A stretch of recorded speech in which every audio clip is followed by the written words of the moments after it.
Neither WJOU or its licensee, Oakwood University, necessarily share all the views expressed in its programs. They are, however, presented as public information.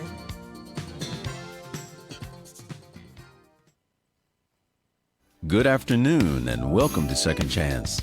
Second Chance is a weekly talk show that examines a wide range of social issues and seeks to inspire physical, emotional, social, and spiritual healing, believing that God is a God of second chances. And through faith, all things are possible. Second Chance airs live each week from the beautiful campus of Oakwood University and features real people with real issues and offers real answers. And now, here's your host, Kenneth Anderson.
Good afternoon and welcome to the Second Chance broadcast.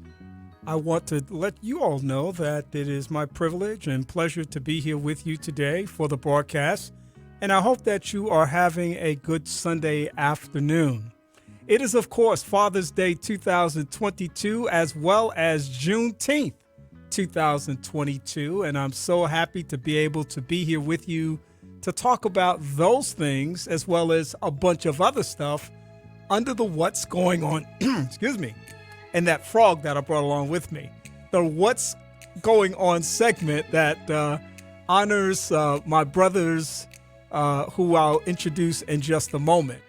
It is always a privilege to be here on Sunday afternoon from 2 to 4 p.m. Central Standard Time. And of course, if you're listening this afternoon on the radio, you're dialed in at 90.1 FM. We appreciate those who are tuning in on the internet at WJOU.org. And of course, we got the bonus cuts going on this afternoon on Facebook Live, on the Praise 90.1 FM page, as well as the YouTube page.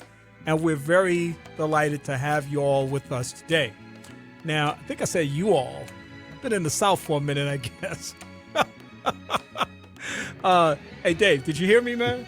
I heard you say you all, yeah. Y'all, which is still Southern, but you know, sounds a little more authentic and organic than you all. Right. Like you're trying to make it proper. And we would want to do that. My brother, it's good to have you this afternoon, yes, man. And look forward to a great conversation today. Yes. We always like to welcome this brother because there's no telling where he might be at any time. But he's Dr. Keith Augustus Burton, and we're so happy to see him this afternoon. How are you, my brother? Assalamu alaikum, my friend. Good to see y'all, because I'm in the real South right now. Even though they say the more south you go, the more north you get, but hey.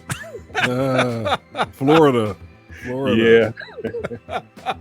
Well, listen, man, it's good to have you for sure this afternoon. We look forward to some dialogue and commentary from you today, as we do from my next guest, who is Dr. Brandon Gamble, who on any given Sunday might find himself surrounded by books. He might be in the community, inspiring young minds, or he very well could be catching a wave.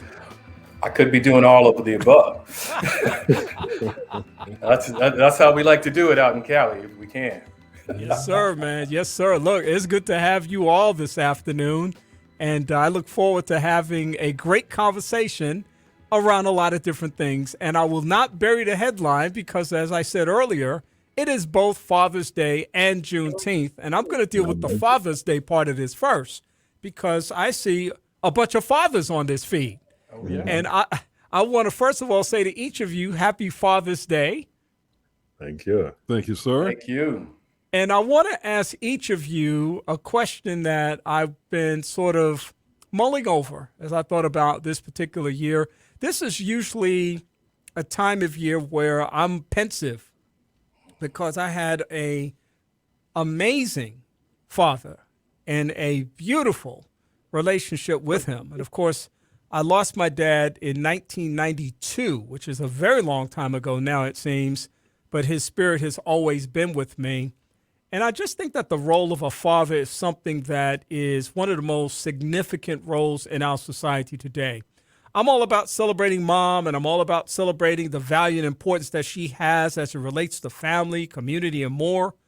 But fathers have an extraordinary opportunity to do something I think significant in life. And so I want to ask each of you for a moment, and this is a big question, but I know you'll be able to deal with it in the most effective way.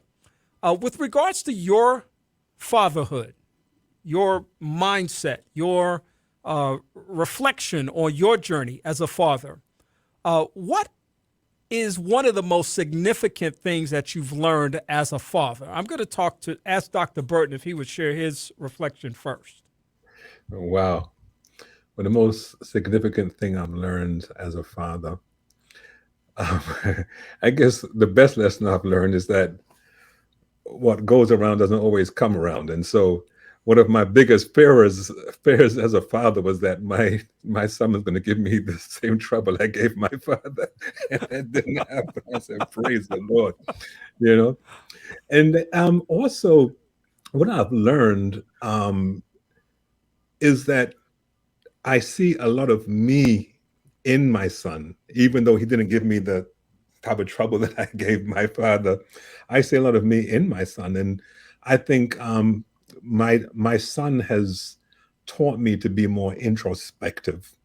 You know, I remember, you know, I wouldn't say my house was extremely strict growing up, but you never ever think about talking back to your parents, right? And I remember, you know, got married and everything. My dad would come to visit, and you know, I'd like pick an argument whenever I could, and because you know, I figure I'm grown, right? Until my wife Cynthia, man, she kind of backed me up and like, what are you doing? You know, you had this position last week, and because your dad says you're taking another position, etc. Right? And I thought about it. I said, wow, you know, that is exactly what's happening.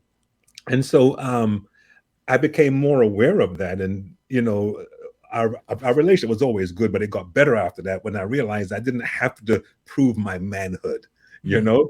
And with my son now, I found a similar script going, you know, that he would always take a different narrative. I'm like, wait a minute. I thought he had a different position last week, sort of thing, you know. And so I'm learning that with parenting, you're often going to see yourself in your child. And even though my father, you know, he's gone 6 years now, bless his soul, you know, I've had to apologize a number of times in my dreams because I realized that there was so much that I probably taught him and that my son is teaching me. And so my biggest lesson as a father is basically knowing that you can learn so much more from your children than you probably can even teach them. Dave, as Keith was sharing, I was thinking about the text that says, where sin abounds, grace abounds so much more. Hallelujah. And as you think about your reflections of fatherhood with your son, what is one of the most significant learning lessons that you've experienced on the journey? I think probably the biggest one was that I had to learn that children deserve respect. Children deserve respect. And I think the model of parenting, and I, you know, that I grew up with, and I'm not just talking about my parents. I'm talking about all the parents at church I knew and school I knew. You know, they all kind of operated, I think, with a different mindset. You know, that children were to be seen and not heard, and a child's opinion was never as valuable as an adult's opinion, and you do what I say, not what I do. You know, all of those kinds of, you know, cliches and whatnot. And I think what I learned in the course of parenting was that that wasn't the way to parent my son. And so I tried my best to treat him with respect and to respect his opinion and to make sure that he understood that I respected his opinion, even if I disagreed. And I also tried to help him to understand that he could disagree with me. It was okay. You know, we didn't have to agree. Now, if it came down to, you know, decisions that, you know, I had to make as a father that involved his safety and my responsibility toward him, then, you know, we would just have to disagree and do what I say do. But I tried to also leave room for opportunities where he could make his own decision and follow his own course of action, and let him know that that was okay. So that's what I tried to aim for. I'm not saying I hit the mark all the time, because I'm sure I probably didn't, you know, but I certainly tried to aim for that. And to me, that's one of the most significant things that we can give to any of our children, the idea that they will one day have the sole responsibility for their lives, and the choices that they make will be solely placed at their feet. And that if we're constantly trying to control them and decide for them and, you know, in our minds, ensure that they land where we need them to land or want them to land, because we know that we can protect them from something, that's not necessarily going to set them up for the success that they need. They need to be given the freedom, to the extent that they can, it's age appropriate and all that stuff, to be able to decide for themselves, because at some point, mom and daddy's not going to be around. They're going to have to make those decisions for themselves. Exactly. And if I could just add one more thing, my son Jeremy and Keith's son Kaleem grew up together as very close friends, and they still are close to this day. And I can tell you firsthand, neither one of those boys gave us the trouble that we gave our parents. I can tell you that. We probably, our parents were probably lucky to live as long as they did, considering the lives that Keith and I both lived separately. You know, he in London and me in Chicago and then in Huntsville. Oh, the tales that we could tell. Yes, yes. Dr. Brandon Gamble, good to have you here. You, of course, are a dad. Talk to me a little bit about your reflections on where you land on this moment of reflection and the significance of fatherhood in terms of lessons learned. Yeah, I have myself thinking about my father, who also I gave both of my parents a very hard time, but especially my dad. It wasn't until I turned about 27, which was a year after my first daughter was born, where I realized, oh my gosh, he did all of this without the internet. He's brilliant. How did he figure any of this out? And I realized I'm going to have to keep learning and learning and learning. Like, there's no way I could ever figure all of this out. And I'm going to have to keep asking him more and more questions. I'm going to constantly have to keep growing. So the thing that I learned is to never stop learning. My father's still growing. He lost almost 100 pounds recently because he felt he knew better than his doctor, which he was an Army medic, and he could look up science books too. And he figured it out. Like he just reads directions and just learns and figure out what he wants to know. And he passed that on to me. And we've been talking about a certain generation, the generation that I was in as well, believed in a different type of parenting that involved, and I'll be real, like corporal punishment. And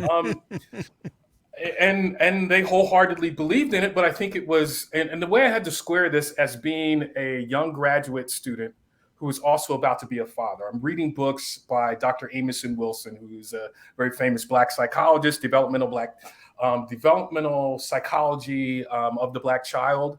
And in that, he talks about being very intentional about the outcomes that you want. So I had to really think about, I don't want my children to have the same type of thing. And I didn't realize like I was even putting that in place, but I get ready to spank my 1-year-old. And my 3-year-old is watching and she says, Dad, you do not want to do that. You're supposed to work with kids and you're supposed to work with them well. And then I'm busy teaching them intentional critical thinking skills and how to advocate for people. Right? And if you've ever met my oldest child, she advocates for people. She's a natural born leader. That's just what she does. And my youngest is a natural born expressive. She expresses herself and she's going to just sit there and do it however she needs to. And they began very early teaching me things. And so I had to either get back in my books or get down on my knees. But I realized, I said, okay, I have to raise them differently than I was raised because we're under different circumstances, right? I'm one generation away from extreme poverty. But my parents are raising me with that kind of same mindset that could go back anytime. Now my kids are 3rd generation college students. So they see things very differently, right? And they're going to have to take on different challenges. So I have to prepare them for that. And I have to prepare them how to think and learn. And the exciting part, but yet the most challenging part has been as they moved on into college, into adulthood, now they have things to say to me. Now they got questions for me. And sometimes I don't have any of the answers, but I said, we're going to solve those together because I've clearly created monsters who are much smarter than I ever will be. And if you've met my daughters, you know exactly what I'm talking about. If you talk to them for 5 minutes, they are much smarter than I ever will be. And much more on the ball and much more tech savvy and all those other things. But I continue now to learn from them. And that I'm means you did your job, Brandon. That's what that means. You did your job. Praise the Lord. Mission accomplished. I look at it, I got out of the way and let the Lord lead. That's really the main thing I learned. Like just if your children already come to you, brilliant as gifts, let them be that. And I think that's kind of underneath what we're talking about generationally. When you're not under duress and stress and having to survive and dealing with intergenerational trauma, or you've addressed it, then you have this beautiful opportunity to really watch those gifts grow and develop. And I think we've all been fortunate to see that at Oakwood, whether it's been with students we've worked with or family friends or other things. And that's a beautiful part about being involved with this Oakwood family, at least. Yeah, absolutely. And I think that as we think about Father's Day, and we think about all of the many fathers that we know, or the fathers out there listening, and you absolutely are engaged in your family's life. You are invested in being a father and the development of your children. We celebrate you this afternoon. We honor you. We know that there are narratives out there about fathers that are absolutely uncomfortable and reflect the reality that sometimes we have to confront. But I also realize that on the other side of that, there are some extraordinary fathers out there. I mean, I look at some fathers sometimes that I think about, wow, what an incredible example of fatherhood that person is showing. And I'm honored to have friends like you all who are fathers who I've had a chance to experience firsthand and see you all engaged in the lives of your children. So thank you for those reflections. It is also Juneteenth weekend, and there have been activities taking place in this community ever since last Sunday. I want to give a quick shout out to the North Huntsville Business Association and Judy Harden for the incredible work that she put into the Juneteenth celebration at the Harrison Center on last Saturday. It was a beautiful afternoon of community and fellowship and food. Of course, you can't have a Juneteenth festival without food, but it was the first of many that are taking place throughout this week, and also finishing up today. In fact, there's a big event taking place at the Mount Calvary Seventh-day Adventist Church today in honor of Juneteenth, kind of wrapped around all the other events that have taken place over this past week. Gentlemen, this is the first year that more people are having a chance to either celebrate Juneteenth, ask the question about what is Juneteenth, experience the blessing of a day off, And of course, this brings the question to my mind about what should the significance of Juneteenth be to people all around us, whether they're Black and relate to the experience of those Africans living in America who were not given, who were made slaves and not given the information about emancipation until long after the Emancipation Proclamation had been signed. But so many years later, we fast forward to 2022, it's a national holiday now. What should this mean to people? What should this be to people? David, I'll start with you.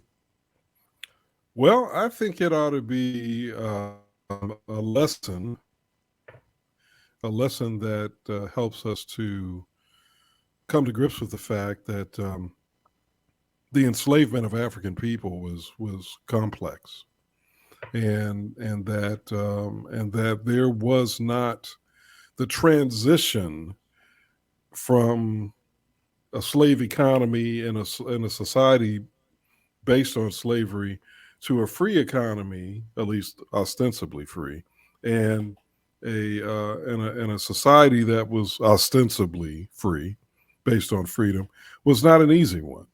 And Juneteenth, I think, is a clear indication of that. I think that I think it's also, I'm going to make a very political statement here. I think it is shameful that if my understanding is correct, and I believe it is, it's been a few days since I've read this, but my understanding is that the Madison County Commission is not closing county offices on June the 20th, tomorrow, which is the statewide holiday for Juneteenth. I find that outrageous. I think it's outrageous that the Madison County, Alabama Commission would basically not just force their employees to work on a state holiday, but that they would force them to work on this state holiday, of all state holidays, one that is supposed to be a celebration of freedom and the final, at least in theory, the final repudiation of the slave economy and the slave society. It's an outrage. Dr. Burton, your thoughts about Juneteenth and what this moment of celebration should look like? What should be reflected in this moment? Yeah, so my thoughts about Juneteenth. I have mixed thoughts, actually. And if you can recall, I shared some of them last year. I do believe it's a great opportunity to reflect on what America is and what America has done. Reflect on the reality that even though we may celebrate Juneteenth, that there are still some in the nation who are still waiting to celebrate freedom. But then also not getting too complacent with the bone that was thrown our way. I actually see Juneteenth as a bone, in the sense that there are many, many important issues that we should be dealing with, police reform, gun reform, other issues of racial justice, etc. And this was an easy thing to sort of appease, sort of thing, And so here's something that you guys will like, sort of thing. And so I have mixed feelings about Juneteenth, and even in my community, the committee that's putting the Juneteenth event together, kind of scratching their heads, what are we going to do, sort of thing. And I live in a mixed community, and it's sort of like, okay, let's play some volleyball and have some ice cream, etc., etc. And I really don't know if it's going to accomplish what I believe a holiday should do, and that's to commemorate or to kind of force us to reflect. I'm not sure if it's going to do that. Now, what can we do? Now, there is an event in Orange County that I may go to after this. It started at 6 o'clock, it ends at 8. I may go to after this, and just to see the types of things that can be done. But again, I'm still trying to settle into this whole understanding of what it really is supposed to mean for us as a people. Yeah, so that's basically where I am. So I think it's a great time where we can educate in a sense, but I think for most people, it's just going to be another day for, volleyball and barbecue and whatever. And okay, Juneteenth, just another day on the calendar for some. Yeah. Dr. Gamble, what are your thoughts about Juneteenth, what it represents, and what should this moment be for us? I will give a shout out to my relatives who are in Texas, who've been celebrating Juneteenth, all of us since we were born. But I do think, and I do agree with Dr. Burton, that it seemed strangely timed that we would begin to celebrate now. But there's also always been opposition to even Martin Luther King Day. I remember John McCain in the great state of Arizona being the last of the states to actually go ahead and celebrate a day off. So I'm glad they brought that up about Madison County there. Not shocked or surprised at all by that. That said, we're looking forward to many Juneteenth celebrations here in California because many of the African Americans who live in California, my home state, are from Texas, or they're 1 or 2 generations away from Texas, or Louisiana area, which brings us people like Huey P. Newton coming from Louisiana, or Bill Russell playing at the University of San Francisco. I'm just giving kind of like this historical context of folks who migrated there. But I specifically talk about these folks who start things like the Black Panther Party, because they brought a very frontier sense of justice with them. And many of them were leaving circumstances. And I'll just talk about my family briefly. I had an Uncle Johnny, Uncle Johnny Crane, who left Texas. He was a union organizer, and they were going to lynch him. And he said, I need to get out of town. He had done his organizing job. And he said, I need to keep moving and keep running until I can get to a space where I can get some other family. And our family has had a pipeline from Texas to California since Uncle Johnny did that in the 1930s, right? And so these folks who are a little bit wild, kind of cowboy-ish, they will carry guns. They are Compton cowboys. If you've ever had the great chance to go to Compton and see the Compton Cowboys, some of those are my folks. Literally people who my parent, or particularly my mom and her and my aunts and uncles, her siblings grew up with. They were part of those Compton Cowboys. So some folks don't even know what to do with the Juneteenth. I would say for someone who celebrated it all his life, not even knowing, one, grab you some yellow roses, because that's a part of the whole Civil War, Buffalo Soldiers, folks, grab you those yellow roses. I would also say, I wouldn't swing around a gun, but I remind people that if you need to defend yourself, defend yourself. In that old Black Panther Party tradition, in the original Black Panther Party tradition. I ain't looking for any trouble, but we will support one another. And that's part of why some folks like to shoot off some fireworks and other things on Juneteenth, at least as I've seen, from Texas to California. I would say definitely you're going to have some good food, but I also think you really have to spread the good news, right, towards a more perfect union. Because we are not there yet, but spread the good news, because that's the whole point. We're sharing this good news of freedom at a time when folks had thought it would never happen, but nonetheless, they knew it was coming. And now they could share it with the next family member and the next family member. My mother was able to hear from family members who got that news. You follow me? I'm only one generation away from that good news. So we have to pass that down to the next generation. I'll leave it there.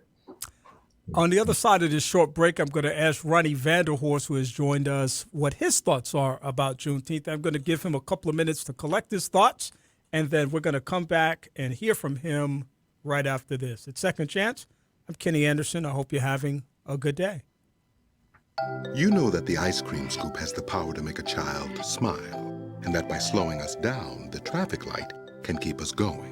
You know that the golf tee brings friends together, that the mailbox keeps them connected. You know that the cataract laser helps you look to the future, while the pacemaker ensures that there's a future to be seen.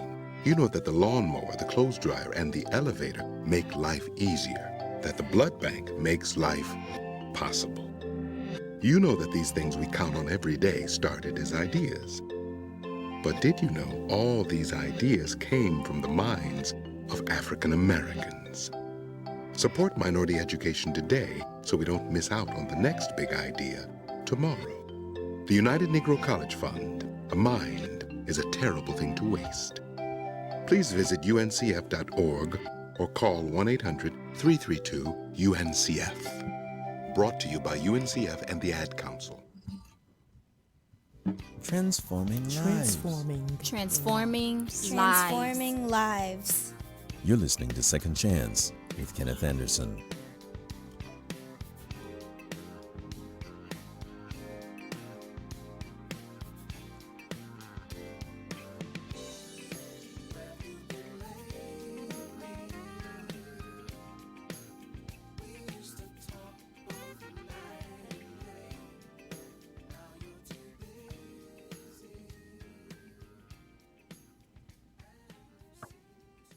Welcome back to the Second Chance broadcast. I'm Kenny Anderson, host and producer of the show. It is Father's Day as well as Juneteenth, and we're just so happy and honored to have a bevy of brothers this afternoon who are sharing information, insight, perspective, and more around these particular topics. Ronnie, just before the break, I said I was going to give you a chance to weigh in on this question of, it's Juneteenth, 2022. This is the first time people have been on a national basis locked into this space, talking about it, wondering about it, and also participating in ways that they may have traditionally been doing so.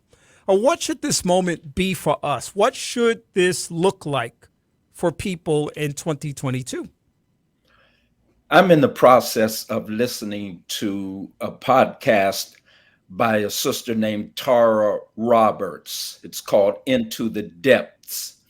And she quit her job so that she could join this Black diving group who looks for ships, slave ships that were that crashed, that were hit reefs. All of them went down.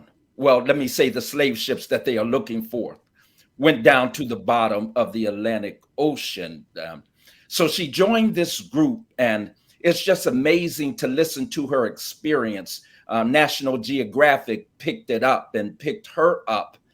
And as she was talking about it, interviewing the Black divers clubs and so forth, it is overwhelming to see the passion that they are seeking to retrieve cultural memories, that which has happened to our people, the untold stories, being able to recapture and take control, seize the narratives that other people had taken and are using. I look at Juneteenth as this opportunity. Whatever the individual and collective thoughts may be, this is a reality of something that happened in Texas. To now take a cultural memory and bring it into their own experience, into the African American experience, to help piece the puzzle of our memories that we lost during the Middle Passage, the Great Ma'afa, as it is called, the enslavement. And so we can look at this like a diamond from different cuts. However, when we bring it all together in concert, it has to do with our cultural memory that then now assists us in our connection to our ancestry, to the mother home of creation, Africa. And so whatever we can utilize to benefit from Juneteenth, whatever can assist us, whatever can help connect us at our roots, it is all good for us. And so I applaud it. But again, I do say that this is an opportunity for us to control our own narratives and not somebody else. I'm happy to say that immediately after Juneteenth was acknowledged as a national holiday, I reached out to a couple of my brothers here in the city who have similar roles as I do. Dr. Darrell Ezel, who is the Director of Diversity, Equity, Inclusion at Hudson Alpha. I reached out to Chris Smith over at UAH, who's the Director of Diversity, Equity, Inclusion. And I said, hey, guys, this is great news, but we're in a position where we can do a little more than that. I'm looking forward to the fish fry. I'm looking forward to the barbecue. I'm looking forward to the event that has children's slides and maybe music and parades. But I just don't want a one-day event. I don't want this to just be another holiday. Even the King holiday is a day on, not a day off. It's a day of national service. And so I think that when I think about Juneteenth, as I started thinking about this last fall, and I reached out to my brothers, I said, hey, let's just come together on a monthly basis and let's just talk about what's happening at the community level regarding the values of Juneteenth. Those values that include things like family, those values that include things like financial literacy, those things that include the value of education and more.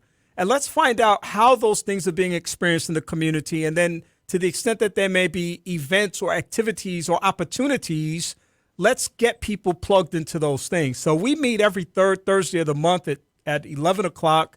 And it's an organic group that's really grown to about 10 to 12 people now from all sectors of the community. We've got people from the private industry, the nonprofit industry, academic institutions, community volunteers, and organizers. We just got this group of people, and we just start sharing and talking about what's going on, how we can work together. And that's been our investment in making Juneteenth more than just another holiday, another day. And so I just simply want to say I'm excited that we're at this point in time, but I want to continue to push people and challenge people across the region, not just Black people, all people, people that benefit from this holiday. You know, you're going to get a day off on Monday. Well, why are you going to get a day off on Monday? What work still needs to be done in the context of this day off? You know, because when we come out of June the 19th, on Monday morning, June the 20th, we're still going to have issues with social injustice. We're still going to have issues with barriers to voters who are just simply trying to exercise a basic fundamental right. We're still going to have huge health disparities that deny Black and brown people from access to just basic health care. We're still going to have challenges in the education system. There's still a lot of work to do around those values that Juneteenth represents in the context of liberation.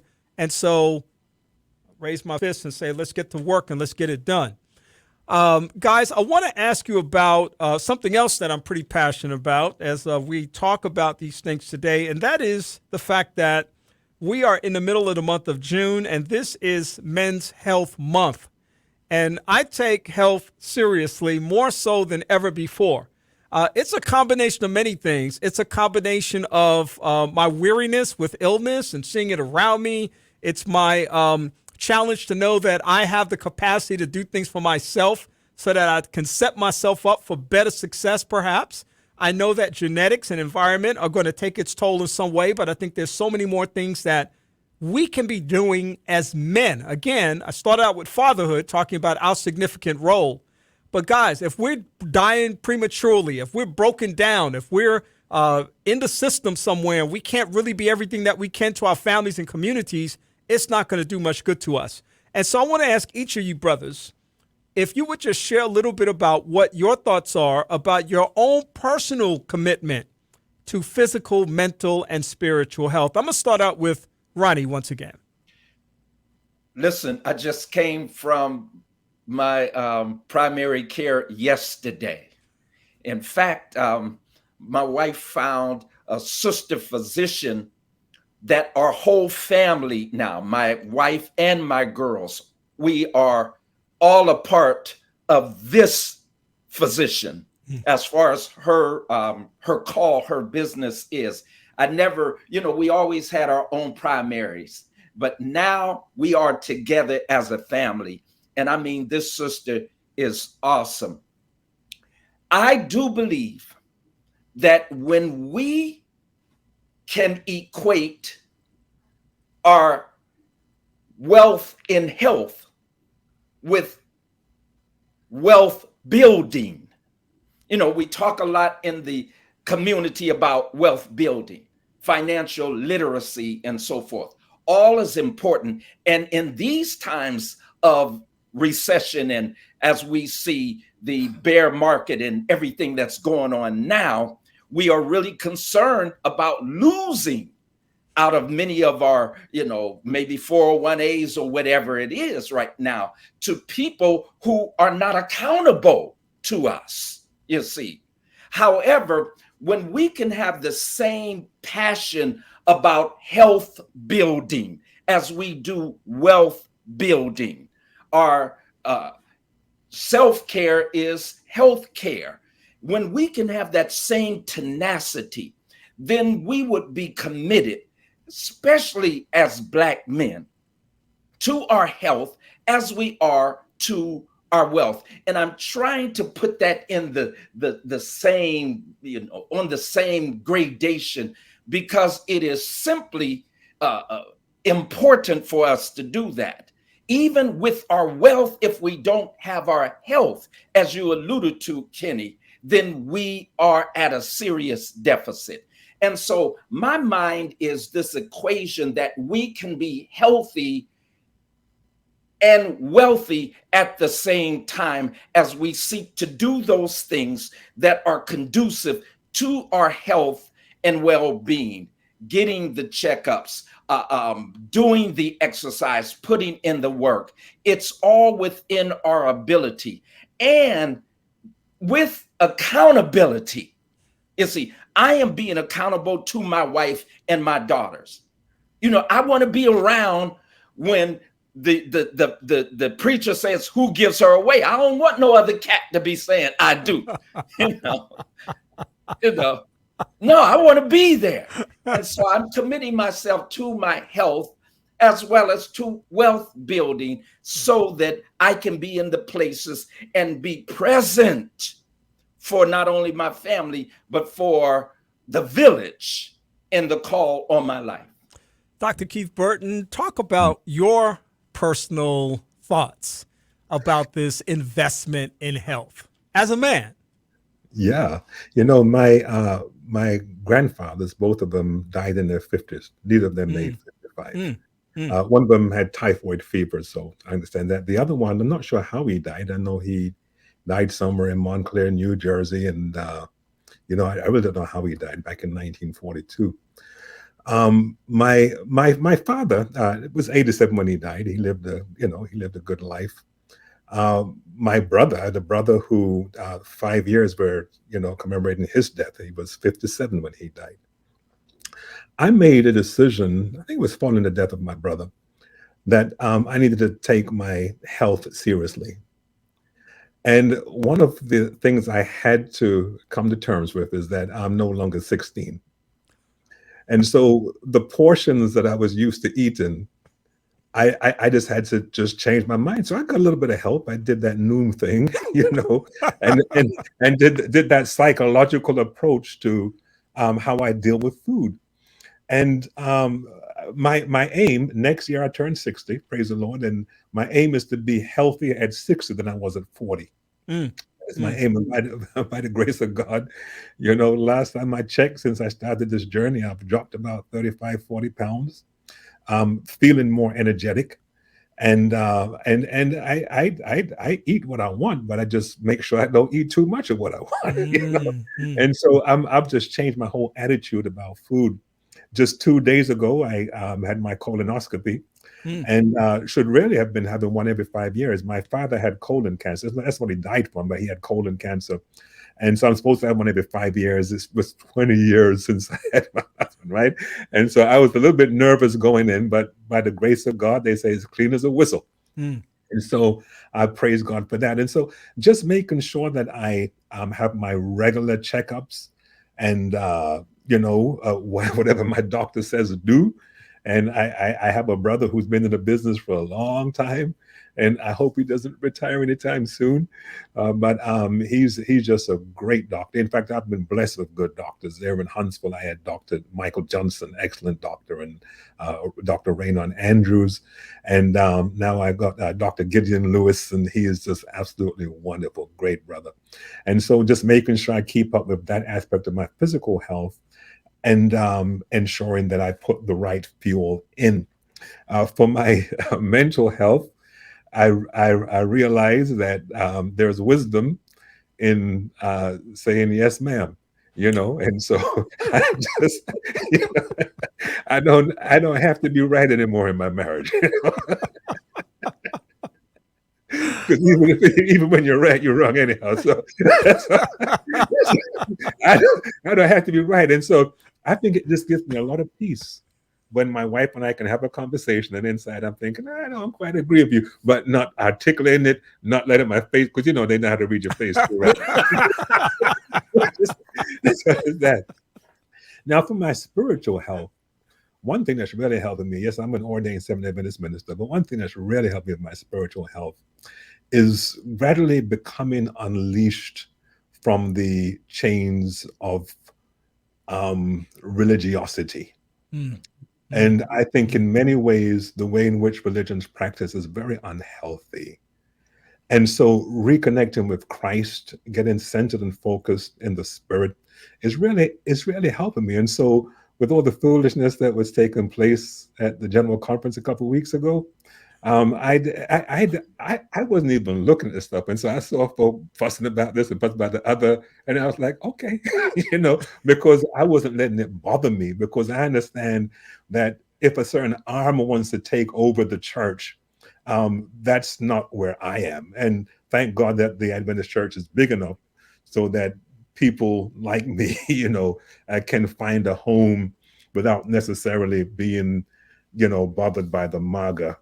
Oh, did I say that by that group over there? Yeah, yeah. And so just from a total health perspective, I'm just being proactive and ensuring that I put the right fuel in my body, the right stuff in my mind, my right stuff in my spirit, so that I can be as whole and synced as possible as I move into my 7th decade. Man, ditto to everything you said. You said quite a bit there, and every single thing was something that made me either shout inside or throw the hand up and say, right on, my brother. I mean, that was really, really good stuff. Well balanced, well thought out. Particularly the last thing you said about religiosity and how we experience that whole thing. I actually celebrate the fact that I now walk with a spirit of liberation. I mean, we're talking about Juneteenth, the liberation. I walk free from the tradition of religion. And a lot of people don't understand that, but I don't care whether they understand it or not. It's not for them to understand, and that's part of my peace. You talked about the peace journey that you're on. I'm not accountable to them for what I practice and what I believe. I'm accountable to God because I have a personal relationship with him. And that is so fulfilling and so gratifying for me. And I really appreciate and affirm everything you said. Dave, I want to ask you about this National Men's Health Month and your own personal relationship to health at this point in your life. Well, I think like Keith has already articulated, and Kenny, I think you certainly have not only articulated it, but lived. I was looking at you when we first got on this virtual video call and thinking, man, that dude is slim, So I just think, I think you guys have hit it right on the head. I'm much more conscious of my my need to do better in terms of appetite and lifestyle, managing my appetite and lifestyle, and I'm definitely making strides to do that, and hopefully I will be successful as you two have been. And of course, Ronnie is. I mean, I've never seen Ronnie heavy, and Brandon, being the jiu-jitsu expert and surfer that he is, I guess he doesn't I guess fat just flees from him in fear. So, you know, I guess maybe that's where mine is. Maybe my fat is some of your fat, Brandon. I don't know. But I definitely am conscious of it. And I've got people in my life who've been saying to me, hey, you know, you might need to do, you know, check this, check that. And I'm in agreement with them. So that's I'm much more realistic about it, much more sober about it, and conscious of it, and trying to live in accordance with it. And I'll say in terms of what Keith was saying about, and what you were saying about religiosity and being bound by religious tradition, that's something I think I've been on that journey for a long time. Probably for, I'll say noticeably, probably for 30 years. And I think it is the best journey anybody can embark on. I will say, I'll close with this. I tell people all the time that 2 books that have affected my spiritual life more than any other books, without qualification. What's So Amazing About Grace by Philip Yancey, and The Jesus I Never Knew by Philip Yancey. Those 2 books have done more for my spiritual growth and development than any other book I've read. Any other book. That's without qualification. You did say Without any other book. qualification. Any other book. Let me stop stirring the pot. And I stand on that. I stand on that too. Well, I'm gonna give you a shout out because you turned me on to Philip Yancey's writing, and What's So Amazing About Grace was a book that I literally could not put down. It was just so powerful. I found myself taking and extracting quotes that he had written in the book and posting them as my Facebook posts because they were so powerful in terms of how they were impacting me in a very, very practical way. And that's really what I think is oftentimes missing in the religious journey, the practicality. We preach practicality, but we don't always practice practicality. And we create this sense of being bound or being subject to or being tied into something that kind of constricts us rather than frees us. And sometimes people get afraid of freedom within the context of religion because it's like, oh man, if you're free, you're doing things on your own and stuff like that. I don't think I do anything on my own. I know I live in the shadow of the cross. I realize that. And I have invested in who Christ is in my life. And I believe he guides and directs my life. And again, like I said, that's not, anybody that chooses to look at me and interpret what they think they see or know, I'll have at it, enjoy yourself, but it doesn't faze me. I don't care. I could care less. In fact, let's not even have that conversation. I don't need anybody to encourage me to do better or stay on the path. That's what I'm doing for myself. I believe in the text, encourage yourself in the Lord. I do that every single day. And so I'm good with where I am right now. And so that's a good thing. Dr. Gamble, you're sitting back patiently waiting to respond to this question about health. And Dave gave us a concept of what that might be like for you. So we'll let you share in your own way about what your thoughts are about your investment in health. Yeah, my father, I mentioned, has lost quite a bit of weight over the last year or so. But one of the things he said to me as a young man, this weight, once you put it on, it's difficult to take off. And so when I was a kid taking karate classes, he said, stay at it. And that's somewhat what I've done. I just stayed at what I was doing and have continued that. And so, other than, education and church, the longest kind of thing that I've done has been martial arts throughout my life. But one of the things that I gained from that, and I really even resonated with one of the first persons to be Black man to be a clinical psychologist in the state of California is the late psychologist, Dr. Joe White. And if you're familiar with Black psychology, you're familiar with Joe White. And one of the things that his grandmother told him when he said he was going to become a psychologist was to go sit under a tree And you're going to have to sit there and figure it out, because ain't nobody in our family even been to college, let alone thought about how to be a psychologist. So you're going to have to get in that mindset. So a lot of my health is about freeing my mind. And as I get older, the more time I enjoy just being still, not being on the phone, not being rushed and hurried, but being still so I can catch up, because my body doesn't move as fast as it used to, but my mind is much sharper. So in order to keep it sharp, I have to spend that time thinking and praying and meditating and on the word and on good things. And I'll kind of round that out in just a moment. But part of that had to do with my insights on food, that I've increased the amount of food I have for fuel if I want to keep exercising and doing things that I enjoy. And I have to go down on the taste in the ways that I thought so, like, and particularly sugar. Sugar is my main thing.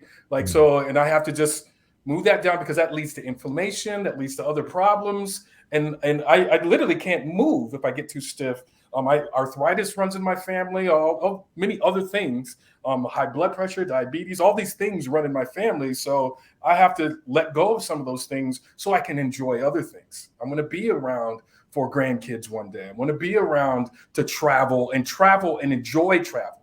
I don't want to be alive, but not able to get up and move and go where I want to go. So I keep that in mind as I'm thinking. I have fun and laugh, right? Especially for our own mental health. Laughing is extremely important, but having fun with people who love you and care about you and you trust, that's extremely important. And I think a lot of folks let that go over time. They get way too serious about everything. And I think there's been a thread, people talking about freedom and spiritual freedom, but one of those things also is forgiveness, right? You live long enough, something's going to happen. and you are either going to transgress, or somebody's definitely going to bother you or harm you even. And you're going to need to have to let that go. And the only way I can do that is to have a talk with Jesus. Because these other people, and sometimes I even have to say, you got these people here, Lord, you're going to have to straighten that out, because my brain can't even conceptualize right now. But let's just keep talking about it, because I know talking with you is going to be better if I go and run my mouth to them. So I'm turning it over. And I get a lot of that from one of my favorite teachers when I was at Oakwood was E.E. Cleveland. Someone was asking a list about your favorite teachers, and he was definitely one of them. And I loved when he'd teach about the wisdom of the Negro spirituals. And I'm very much into that. For me, I understand them now better, even the blues as well. And some of those artists were the same artists. They'd go and play at the blues club on Saturday night, and Sunday morning they'd be playing right at church. But they're expressing some of the same things, but in different mediums, right? And I'm just interested in being a part of that flow of these resilient, beautiful Black people who made it through so much, but yet were able to make such amazing music. And that just does wonders for my health and also my ability to express things. As we lose more and more people, and I'll just say this last piece, I'm going to been to some memorials recently for some friends who I've lost. And this is the challenging part of getting past your 40s and moving on. As I talk with a lot of friends, you lose folks. So you have to be able to sing a good song about them, for them, and really to praise the Lord for the life that we live. And that's where I find my most joy. So it's a reckoning for me on this Father's Day, every Father's Day. And I think about these different pieces, but I really am thankful for my father, and hopefully one day the father of my grandkids. I'm praying for him right now. I don't know who he is. But I'm praying for him right now, and he better get it together. I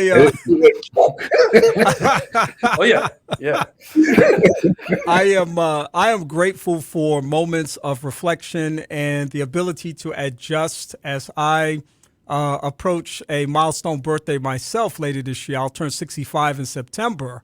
And by the way, hey Ronnie, man, you got to hit me, man. The next time a major transition comes like this, you got to tell me you're going to get assaulted by all kinds of phone calls and junk mail about signing up for Medicare. I can't take it anymore. I mean, it's like I get, 3 or 4 solicitations a week by mail, by phone. It's just kind of crazy. But anyway, here's the point I'm trying to make. I'm more invested in my health now than I've ever been at any time in my life. And I've had some times in my life where I was pretty invested. But this moment of reflection is what I wanted to share, because as I think about this transition in September, the age of 65, my dad passed when he was 68, and I think about that. I'm like, wow, I'm within 3 years of that experience. And my mom passed when she was 72. And so I'm thinking, and I know my dad died of a massive heart attack. He had some heart trouble. My mom had diabetes. She had renal issues and lots of other challenges. And I'm like, for whatever reason, those things happen. But as I look at their life and their path and my family tree, and I recognize there's some things I can do. There's some choices I can make every time I decide to eat.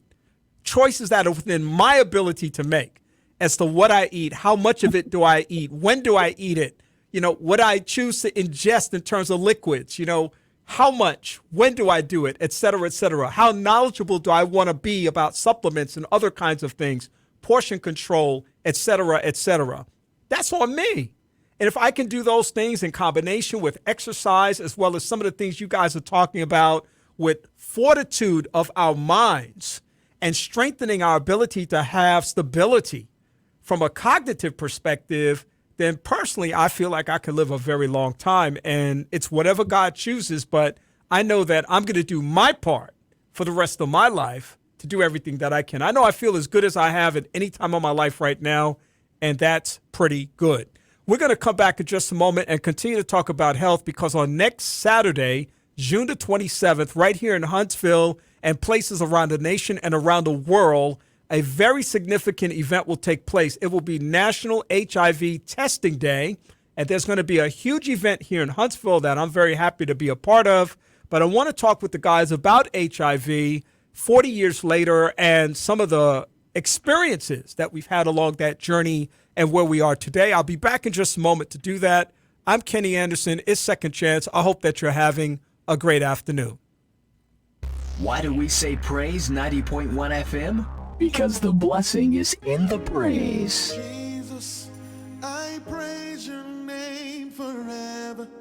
Your words proclaim I'll serve you. Ain't no need to worry what the night is gonna bring. Don't you worry about it. It'll be all over in the morning. There's a praise on the inside. I can't keep it to Filling your day with songs of praise. We're Praise 90.1 FM.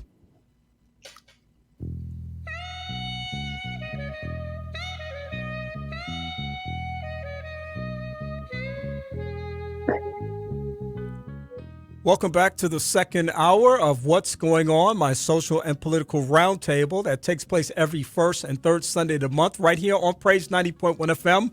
We are celebrating this afternoon the What's Going On segment with David Person, Dr. Brandon Gamble, Dr. Keith Burton, and Ronnie Vanderhorst. And it's good to have the bros on this afternoon because not only are they in effect, but it is Father's Day and Juneteenth. And we're just honoring both of those grand experiences this afternoon with commentary and insight on a variety of different topics. Just before the break, I noted that on June the 27th each year, we observe National HIV Testing Day, a day to emphasize and encourage HIV testing. This year, we observe this significant event as both COVID and HIV epidemics continue to affect our communities, the nation, public health departments, and healthcare facilities around the world.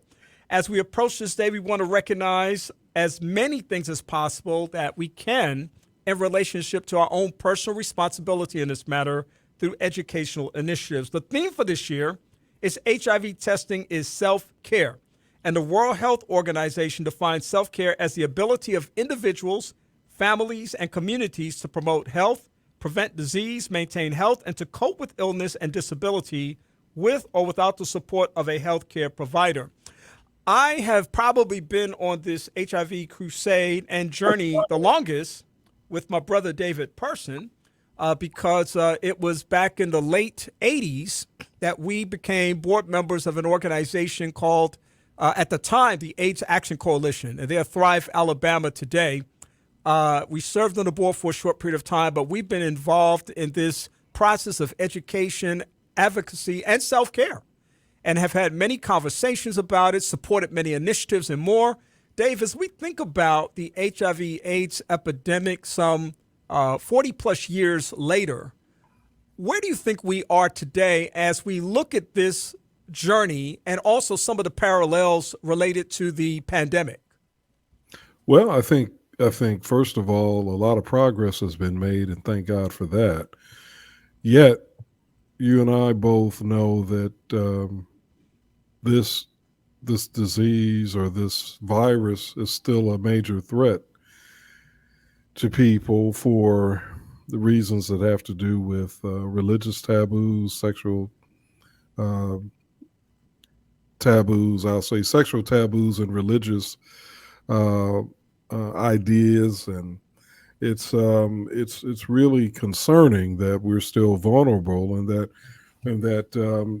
we're still dealing with it to some degree, because it is a disease that really is 100% preventable, as we've talked about. All you have to do is, take care, modify your behavior, and take precautions, and you should be safe. But unfortunately, people are still dying. I lost an uncle to the disease probably, let's see, was it 6 or 7 years ago, maybe a little less than that. And he was up in age, but again, lifestyle choices, came into play. So I think that's where we are. It's just, we've made a lot of progress, but it's still something we have to contend with. And I guess I'll end by saying, interestingly enough, and maybe this is somewhat ironic, but older people seem to have become increasingly more vulnerable to the disease. Whether they're in nursing homes or whether they're just outliving their spouses or whatever the case may be, and they're being sexually active. And that's not something that we talk about a lot in our society, the sex lives of seniors. But seniors are having sex. And, Viagra may be a part of that, or Cialis or whatever it is. But whatever the reason is, they're doing it, and they're not protecting themselves. And that's been documented. The other thing that I think we should be concerned about is that there's a new generation of young people who have not, I guess, because they didn't live through what we lived through, Kenny, in the late 80s and the 90s and early 2000s. They don't seem to have AIDS, and HIV don't seem to be on their radar. And so they are being promiscuous or engaging in high risk sex in particular in ways that are putting them in danger. Yeah. Ronnie, you have worked and lived in a community for a community which from many years we've heard lots of challenges as it relates to this issue of education on the ground and, of course, high numbers over the years. Talk to me a little bit about the journey over the past 40 years. I know that you've worked with a lot of young people as well. And talk to us a little bit about where you think we are right now as it relates to the HIV/AIDS epidemic. In this 40 years, 23 of those 40 years, I worked for the DC Department of Health HIV/AIDS Administration. And they actually added on to the name HIV/AIDS, hepatitis, TB, and so forth, where as I watched the whole evolution from the health department perspective, it's been very interesting because there is a stark difference in the reality of the African American community and the white community, as well as the Latinx communities and so forth. In the Latinx communities, the influence of Catholicism has a great impact on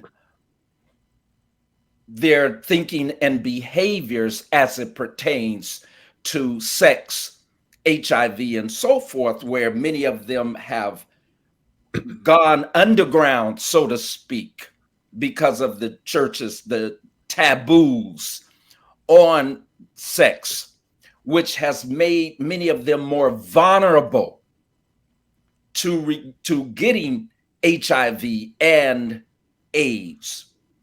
In our African American community, stigma still plays a major part in the increase of HIV and AIDS. It's looked on as a gay disease. And so many brothers and sisters in the village do not protect themselves. They don't wrap up. With all of the campaigns, with all of the initiatives, with all of the outreach workers and so forth, there's still a block that this is not something that affects us, but affects another target population. And so as I'm watching all of this, resources are there. There's no place like Washington, D.C., in the fact that if a person contracts HIV, free services, the AIDS Drug Assistance Program, ADAP, free, mental health access, free, housing, and all of these things, the assistance is free, but still in the African American community, it's a major disregard, even for the support systems that are there. So I would conclude simply by saying, and I'm just throwing this out for consideration. Dr. Edwin Nichols, who's based here in DC, industrial psychologist, he deals with, he constructed the Nichols model, which deals with cultural philosophical differences. He says whites are man to object oriented, the object, the dollar, time.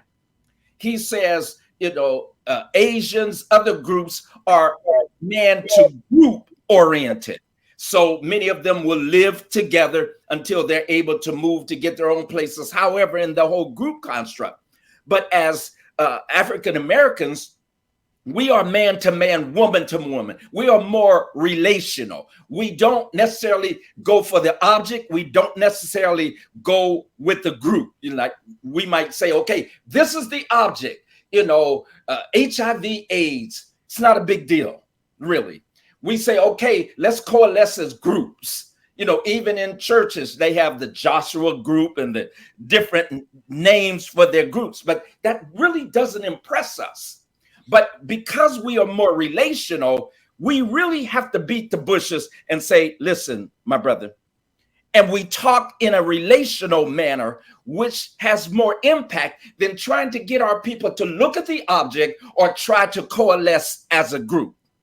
And it's really interesting to see that cultural philosophical paradigm actually has better access when we beat the bushes, one community at a time, one block at a time, one individual at a time. We see more success in the relational aspect of dealing with or addressing or becoming more safer as it pertains to HIV and AIDS than it does us going with the group campaigns or the object campaigns. Just wanted to throw that out for consideration. It's cultural dynamics, and it's something that absolutely has to be considered in this context. Thank you for sharing that.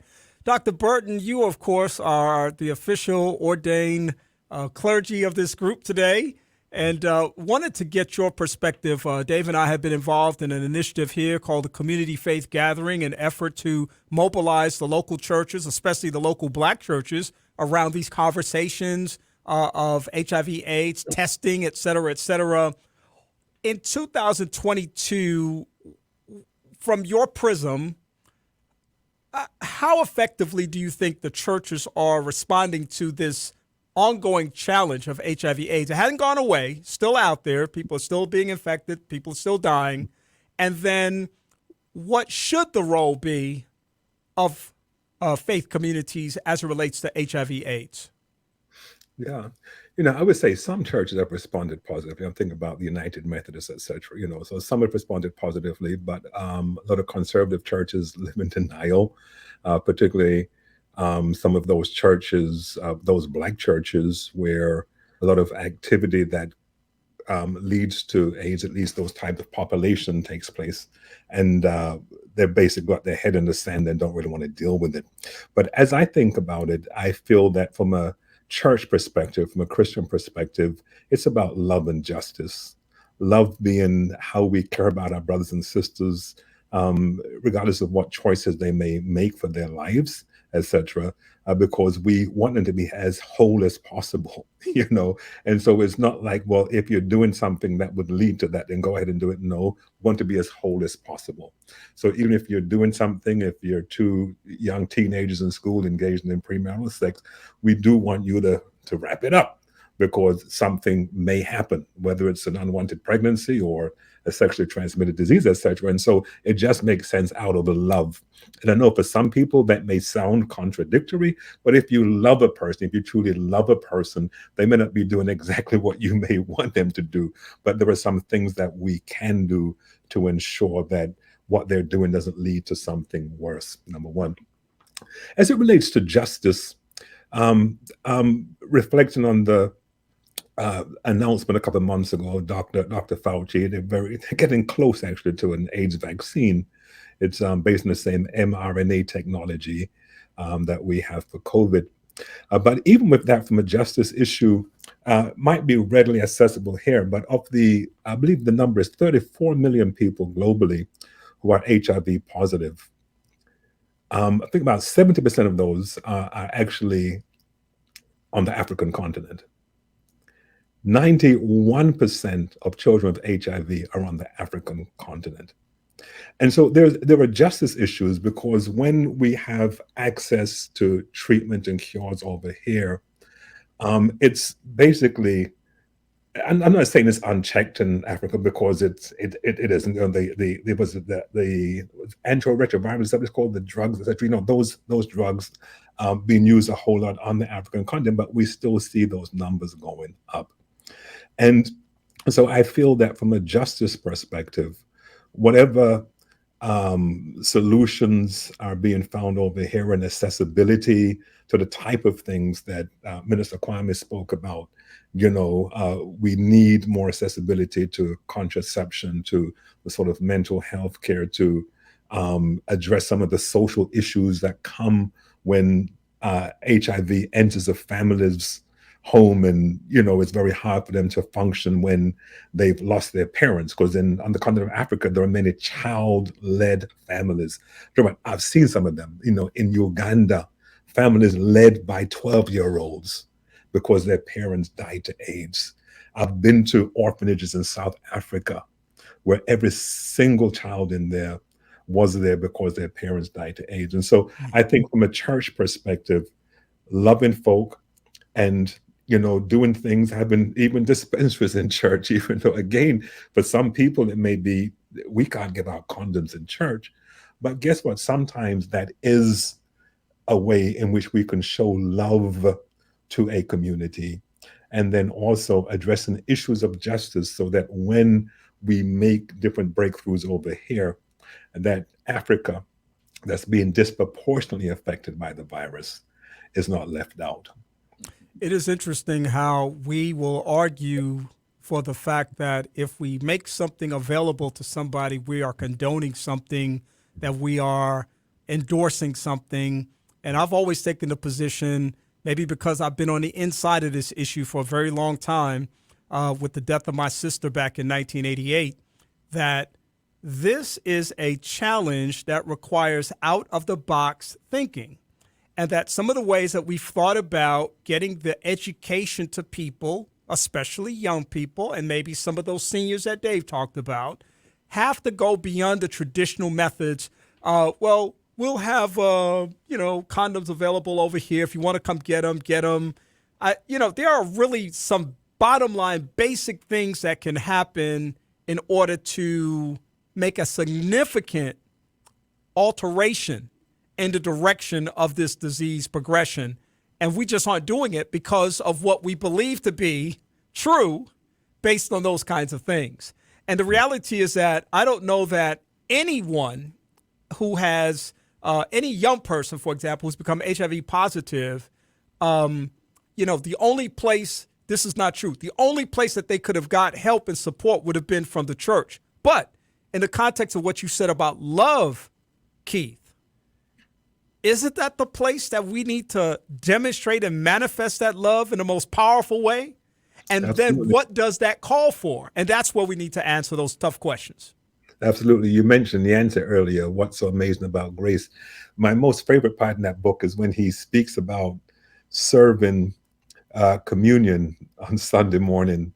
It was a Methodist church in Chicago, but he had been there the Wednesday night before when they had the Alcoholics Anonymous. And he spoke about how real the AA group was, because the church is like, and so realizing that we are all broken people, we all give into temptations, that's who we are. Yeah. I was in denial for a long time until I gave into something. I'm like, and so it's there. That's something that's common. And for our young people, we all remember how it was when we were young. I'm not asking for any confessions on the show or anything, but we know how we were when we were young. We know how it was. We know the struggle. And even as older folk, and everything, we speak about what's taking place in the nursing homes now, everything. So we can't, if we really love that person, our response should not be, let them die, let them die in there, whatever. No, it should be, what can we do to ensure that they can have the most abundant life that they can in their circumstance? Human sexuality runs along a spectrum that includes more than just the sex act itself. And I think we've done a disservice to all people in society by sometimes disproportionately focusing on that and some of the negative aspects of that. I think that a healthy appreciation for our human sexuality, which we all have, is the goal that we should have. And that's something that, again, I absolutely agree should be taught in the homes, but I cannot also presume that I know parents need to do it, but we can't presume that parents are educated in the way they need to be educated. And so there's a big challenge out there that we need to confront. Dr. Gamble, I wanted to ask you, and this will be our out question on this, but testing itself. I'm a big proponent of testing. Dave and I have taken advantage of testing days to get tested ourselves as a role model for our community, to say that there's nothing harmful with getting tested, that knowing our status is important, that self-care is important. Not doing it kind of feeds into this sense of, I remember, and I've done a ton of HIV/AIDS presentations. I can remember one time somebody saying, if I'm married, why do I need to have an HIV/AIDS test? Well, now, hey, can we be honest now? It's sort of like, now, wait a minute now, but this person was just sort of reasoning in a very misinformed way that, A plus B equals C, and that's not necessarily the case. And so we have to have, as I said, a healthy appreciation for the spectrum of opportunity to share and talk. Talk to me a little bit about what your thoughts are about testing and what I think is something that we absolutely should do. I think everybody should know their status. Agreed.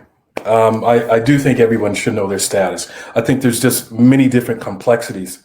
So before I kind of really answer that question, I just want to quickly acknowledge a few people. My Aunt Sharita, who has been going on AIDS walks, as far as I know, back since the 80s, definitely since the 90s, because so many people were lost in the LA area who attended Seventh-day Adventist churches that she attended and grew up with, and she wanted to support them and still does. So I know my Aunt Sharita is with it, and I know she's always listening. So I want to give that shout out. Also want to give a shout out to the Glendale Seventh-day Adventist Church, which has become known throughout the Southern California area as a strong support of people who've lived with HIV and AIDS, particularly with, and so I'm very proud of that. And that I was born at Glendale Seventh-day Adventist Hospital, which was an epicenter for a lot of folks who were dying of AIDS back during the 80s and 90s.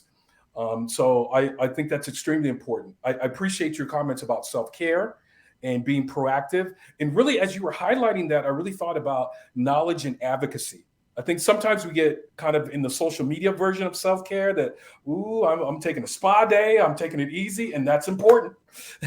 But I would also think about knowing, and that knowledge piece goes back to knowing what our status is, knowing what currently is going on. Just being aware of those pieces, I think, is important. And it may also, if I'm just talking about marital relationships or couples relationships, it may also breed a little bit more trust. If you do have a romantic relationships, once you know that everything's on the up and up, and if you're able to do it, that's just another way. But I'm not a family psychologist, I'm a child psychologist, so I'm going to move off of that one. I will say, and I'm going to wrap up with this piece. I do think, so I've been training psychology now for at least 30 years, right?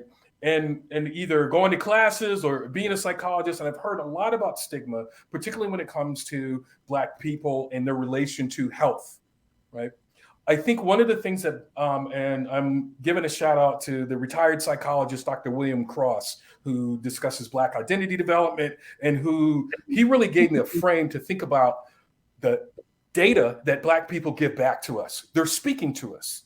And one of the things that two pieces that I see that have really troubled me over the last few years. One is that the HIV rate, and I'm quoting this from the CDC, Black or African-American, gay, bisexual, and other men who reported male-to-male sexual contact are more affected by HIV than any other groups in the United States independent areas, right? So that's one piece, right? If we talk about, and I'm glad we talked about older Black men having sex as well, right?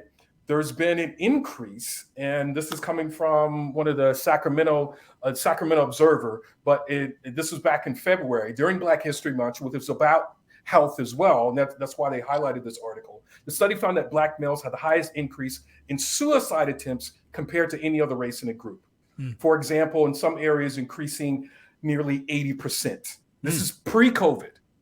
Since COVID, it's been more challenging to keep track of the numbers because people are accessing healthcare in different ways.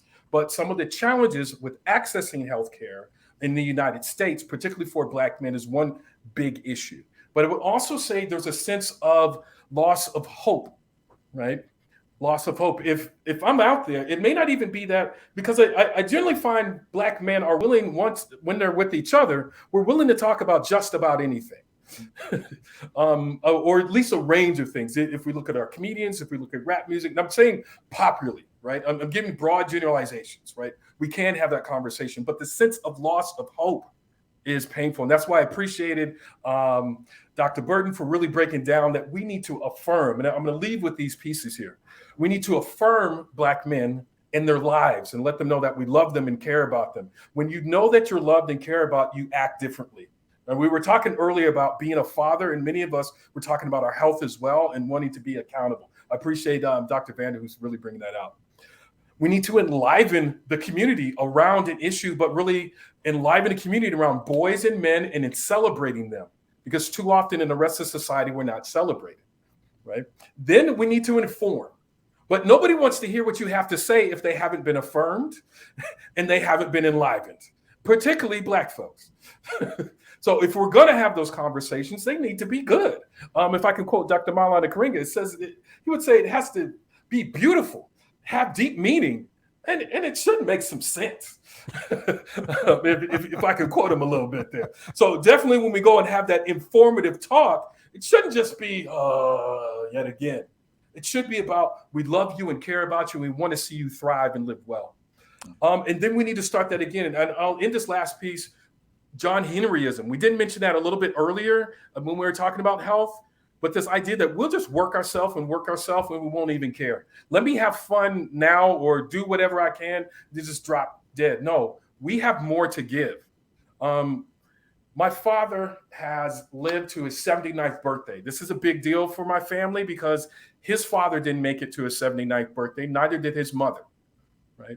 And I'm looking forward to more and more generations of Black people, particularly Black men, living longer. And part of that will be taking care of our sexual health as well. Let's have those hard conversations, or even just basic conversations about, go get you a condom if you're having sex. I'll end by saying these things regarding National HIV/AIDS Testing Day, which is this coming Saturday, June the 27th. And there's going to be a big event that takes place down in Big Spring Park East here in Huntsville. It will be sponsored by Thrive Alabama, which used to be the AIDS Action Coalition. And it's their Stomp Out AIDS campaign.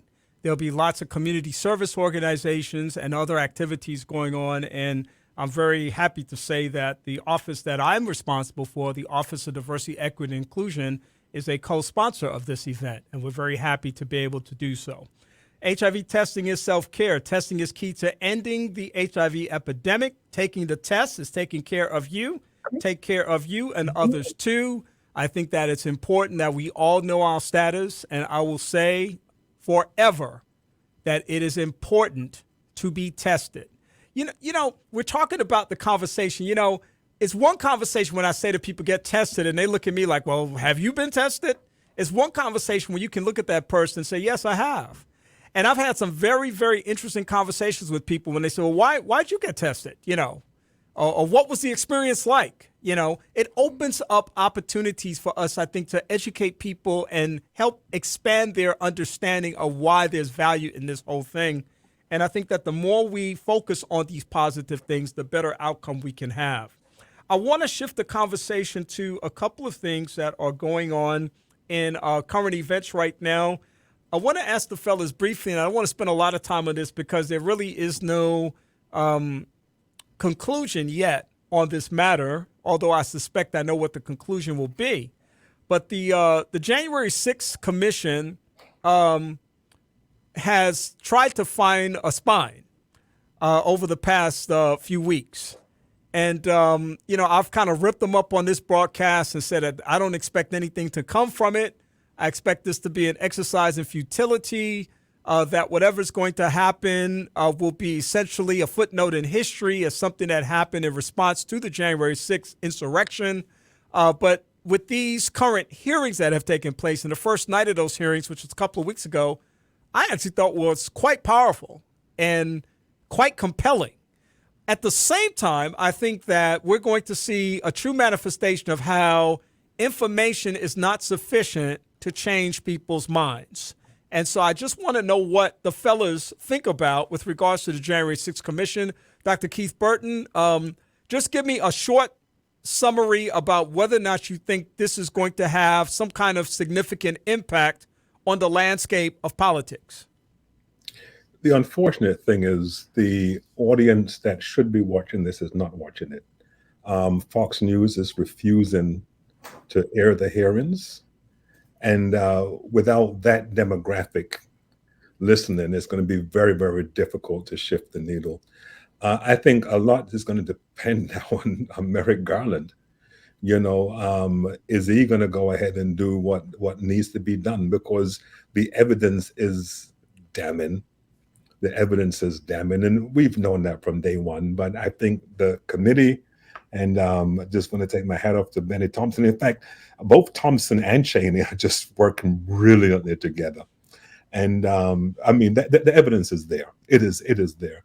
And there are so many different doors opening up, you know, when we see the complicity of congressmen, when we see, which is, I mean, it's there. And then even the puzzling decision of the chief of the Capitol Police, you know, that, oh, nothing really nefarious took place, you know, the day before, I forget the congressman's name who took that group through the Capitol, etc. So there's a lot of hazy stuff that's going on in the background, but I think everything is going to depend on Merrick Garland.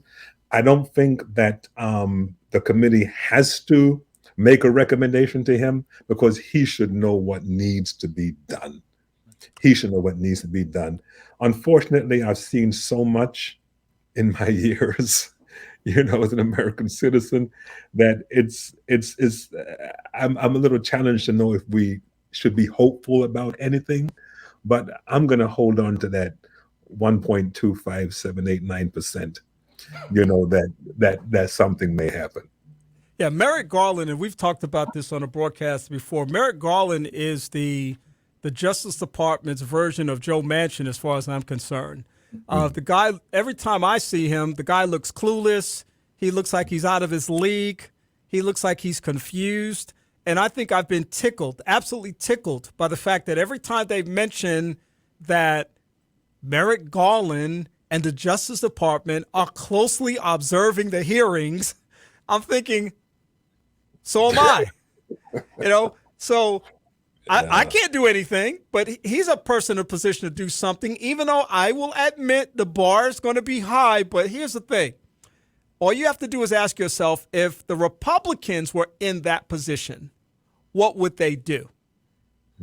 They would pull the trigger. There's no question about it. And so it's interesting to see where we go. David Person, your thoughts about the January 6th commission and any hope of something meaningful coming from this work? And David, don't gloat on Kenny. Well, don't gloat? Okay.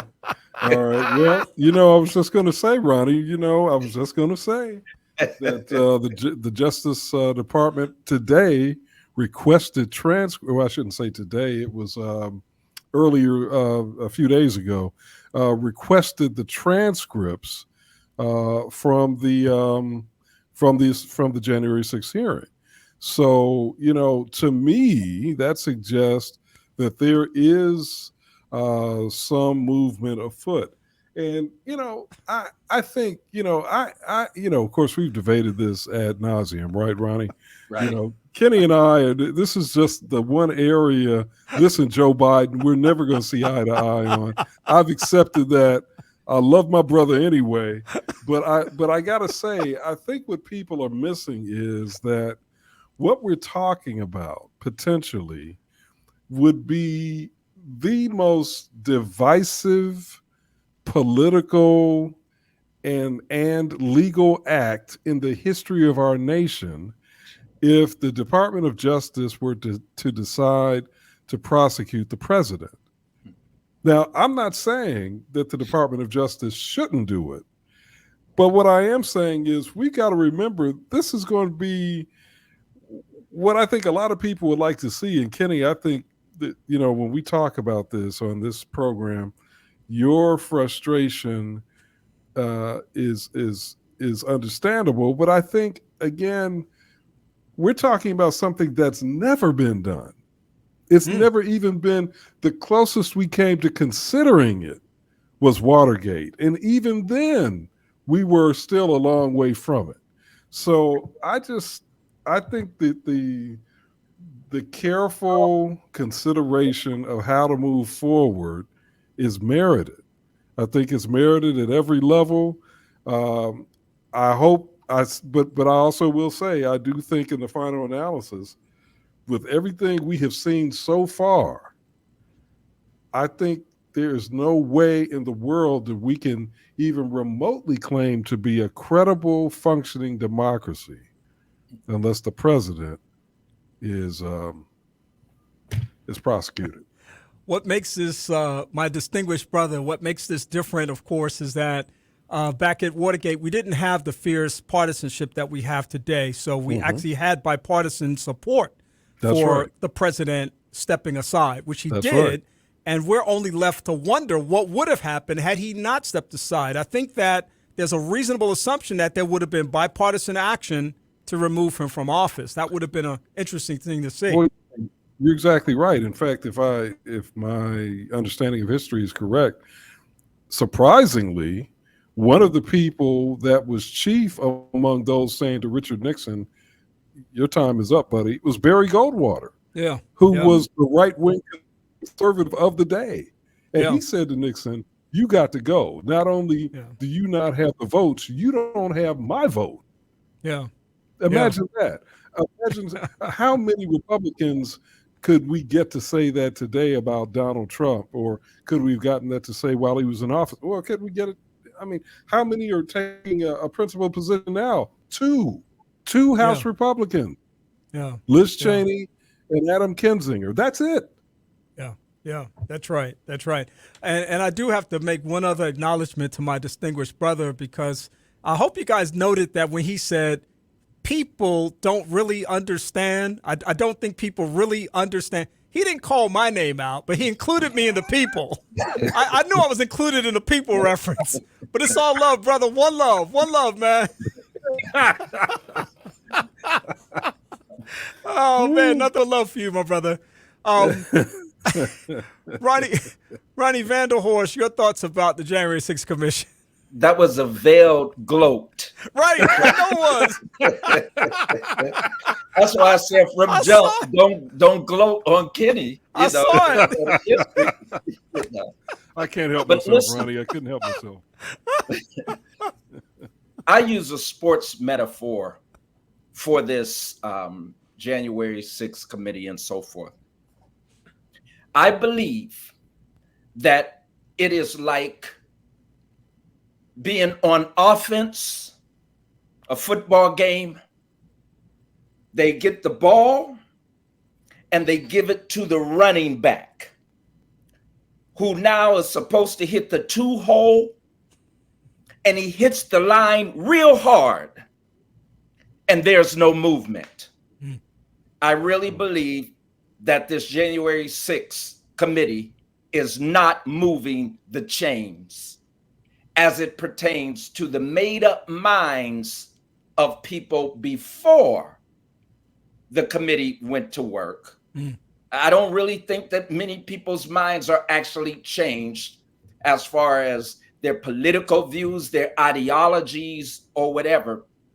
And if they, in my view, were thinking that this would be a game changer, I believe that the ball is stalled. Dr. Brandon Gamble, you get the last word on this January 6th Commission. Well, I would say it's good to hear all that is going on, and it's got me looking at things during that time. Dateline December 13th, 2020, just less than a month before the January 6th insurrections. Black Lives Matter signs burned at DC churches. Police investigate as possible hate crimes.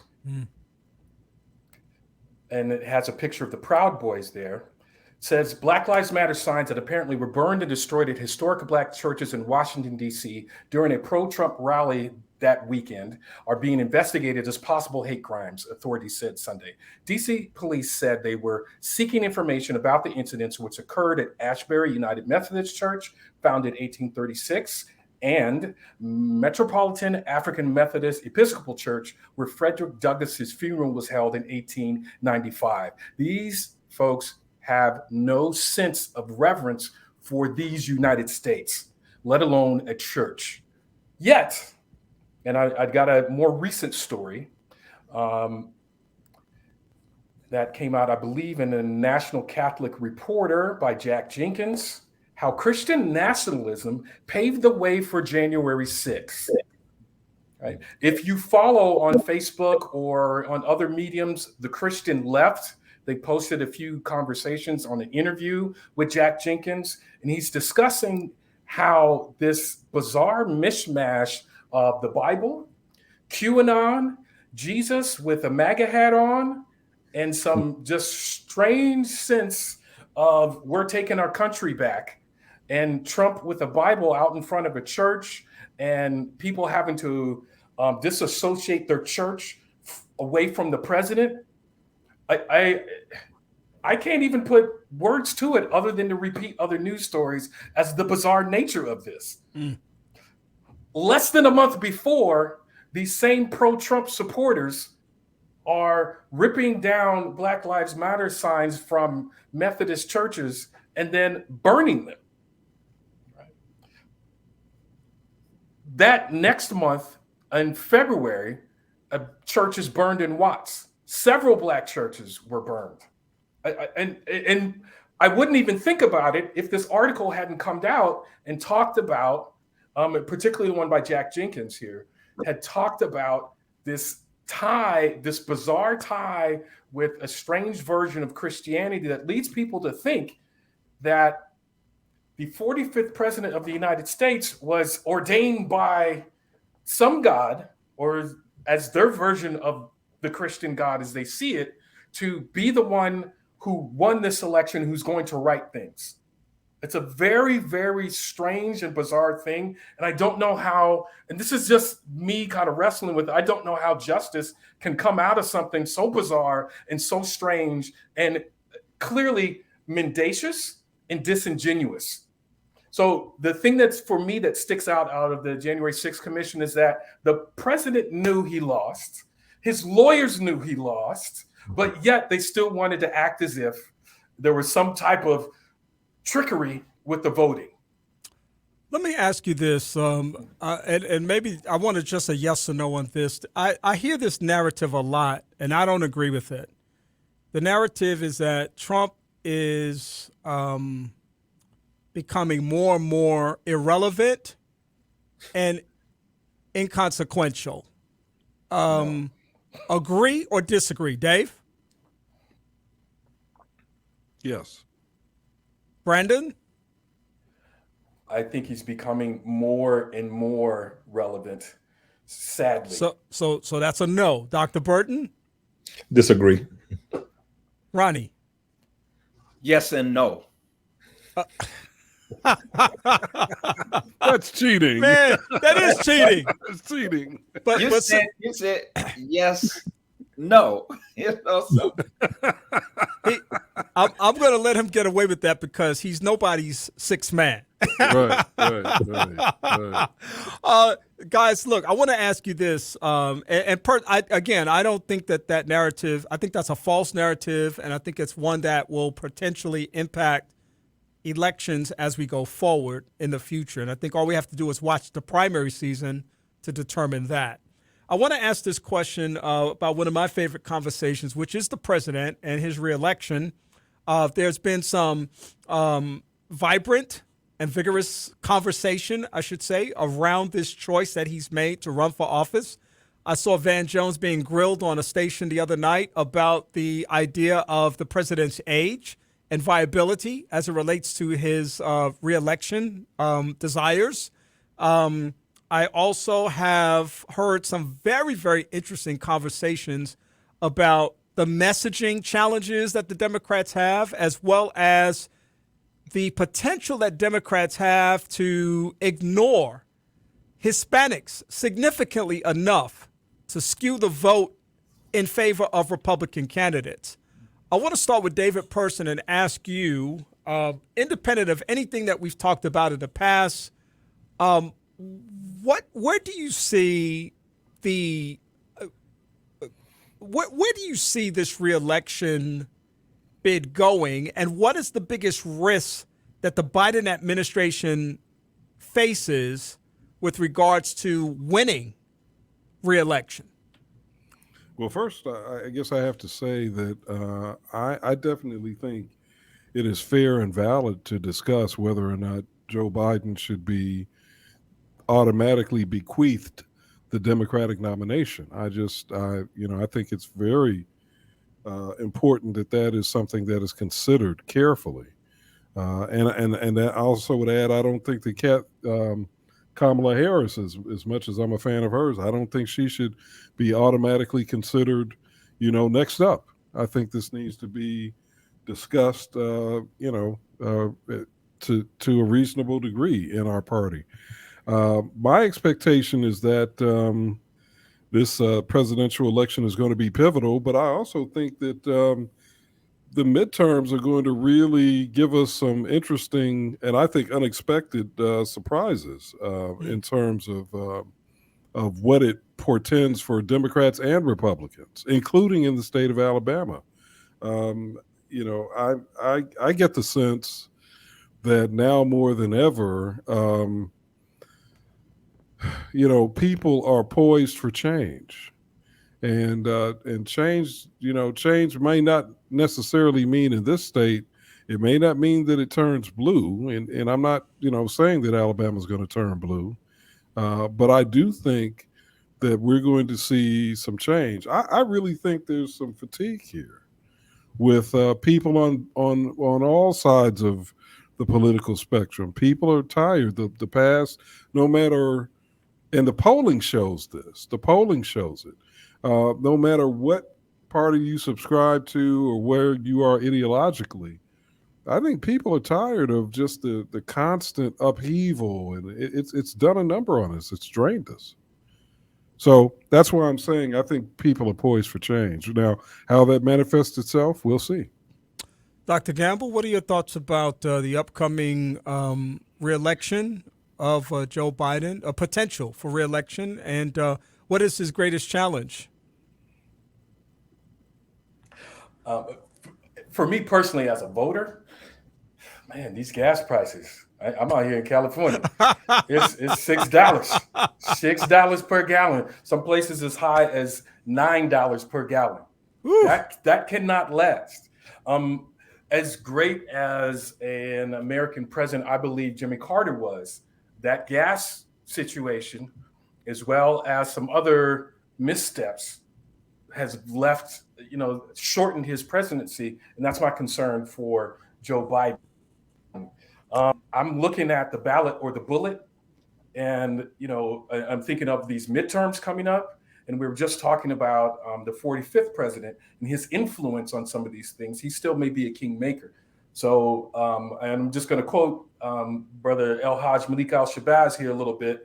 He's saying back in 1964, but I think these upcoming elections threats to be the most explosive year America has ever witnessed. The most explosive year. Why? It's also a political year. It's the year when all of the white politicians will be back in the so-called Negro community jiving you and me for some votes. Yeah, it's going to be interesting. And I think when you add the conversation with my Latino or Hispanic brothers and sisters, folks need to know that there's going to be continued attention paid to their issues. Right now, our pockets are strained thin. And so that's going to be the biggest concern for me, and I think people who I know who are voting in this area. Dr. Burton? Mm-hmm. Yeah. So I think we all like to think that we're all enlightened, etc. But paying attention to a person's age, and I don't use the word age, let me use the word ageism. Ageism is real. It is real.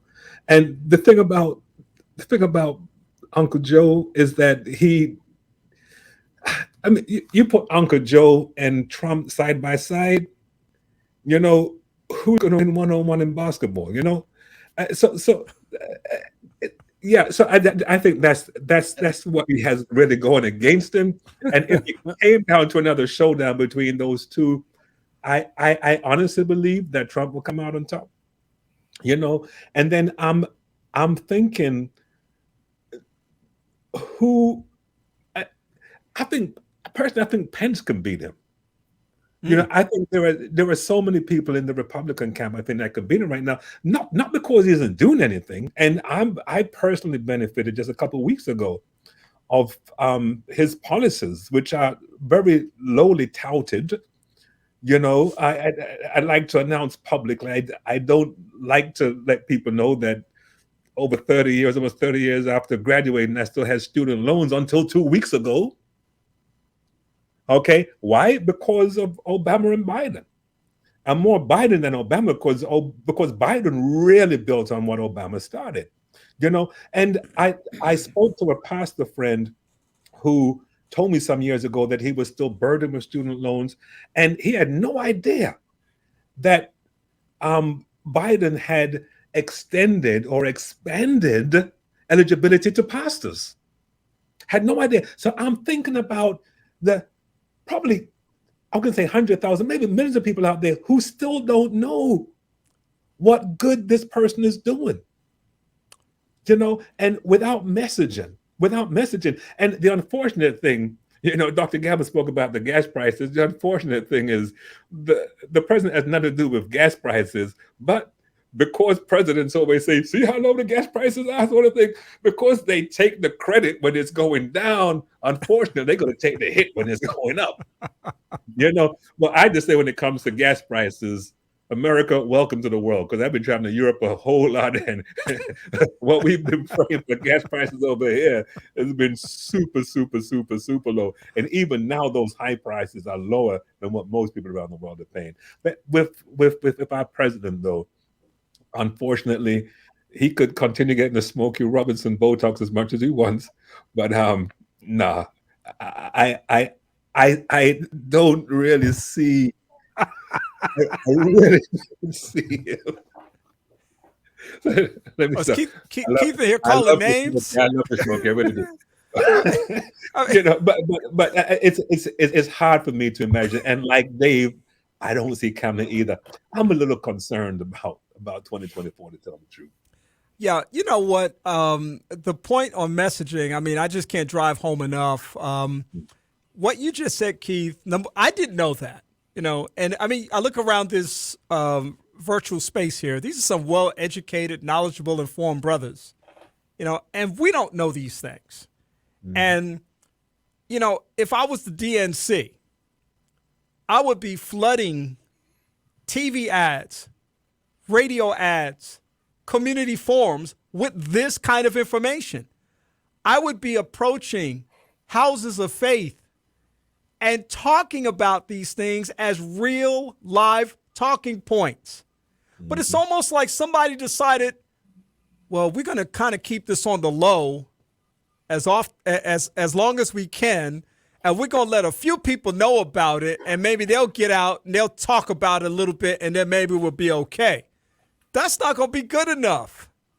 It's going to take a much larger concerted effort in order to do that. It's funny because people will they'll come and go even on Facebook and be like, hey, I just got my student loans cleared. And it's sort of like, why are we depending on the beneficiaries to get the message out if this is a policy of the Biden administration? I mean, they need to hold on to that and run with that as much. If that's all they got right now in these economic times, that's what they need to be leading with. They're burying the headline, and that's going to be their death. Ronnie, your thoughts? I want to use a football metaphor. I can't believe I'm doing this because I'm boycotting the NFL for life. But I'm using football metaphors today. It's like Biden being at quarterback. He drops back, throws a pass, receiver catches it, gets a first down. And then the next 3 plays, he gets sacked for losses, which nullifies his forward progress. Biden is operating, but not moving the chains again. It's impacting not only him, but his party. Now, the few things I understand about the presidency, what I know about the presidency, it's not the president who actually calls the shots. The presidency is really about consensus building. And the team that he has, they are in huddles, but they're not running plays. They're not advancing the ball. And the general population in the stands do not care for losers. And so I don't really see the electorate really being for them in 2024. Not this team. They take too many hits, too many losses, not moving chains, and they don't want to be connected to that. And I believe it's having a psychological impact upon the people in the stands as far as the American electorate. And they don't stand a chance of winning. And I don't know who could even rise up, to even compete. I really don't. I really don't. Yeah. And we kind of hit on that a little bit the last time. The guys were kind of speculating on some possibilities, but the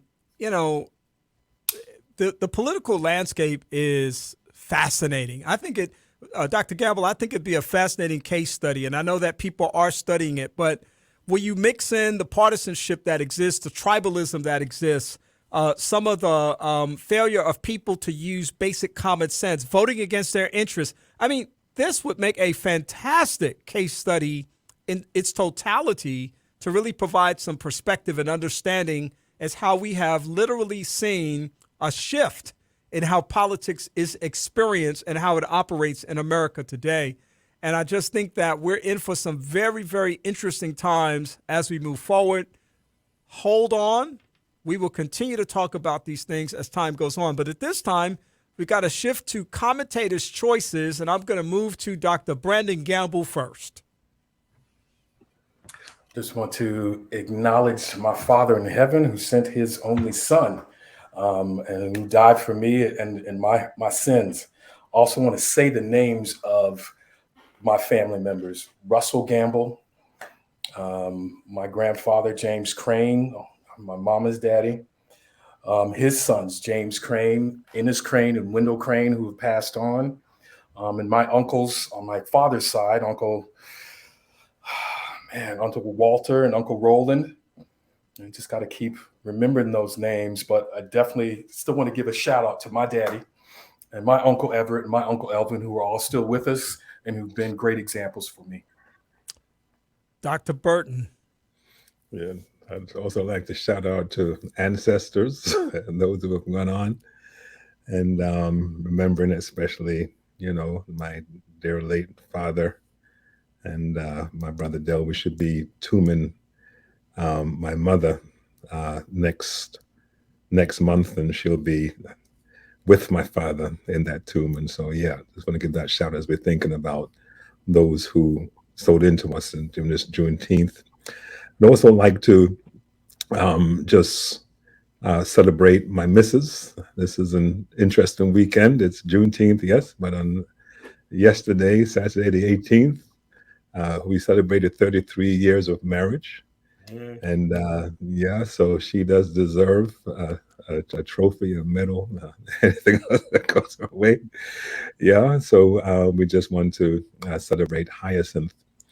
But I just want to challenge everyone with a book recommendation, How the Other Half Banks, by Marissa Barradova. I'm not sure if anyone has read it yet, but just something to think about. I'm not going to give any spoiler alert or anything, but did you know that when you go to the bank for a mortgage and they grant you that $200, $300, $400, $500, $600, $700,000, however much you want for that mortgage, that they only have to have 10% of that in cash reserves. The rest is what they basically just make up. So they write a check, you take it, you give it to your mortgage company, they bank it and get cash for it. You pay your bank back. And when you've done paying after 20 or 30 years, guess what? You've paid into an empty pot, and they basically walk away like the gangsters that they are. Just think about that. Ronnie Vanderhorst. I want to give a shout out to all brothers who are intentional about their repair to be whole for their families.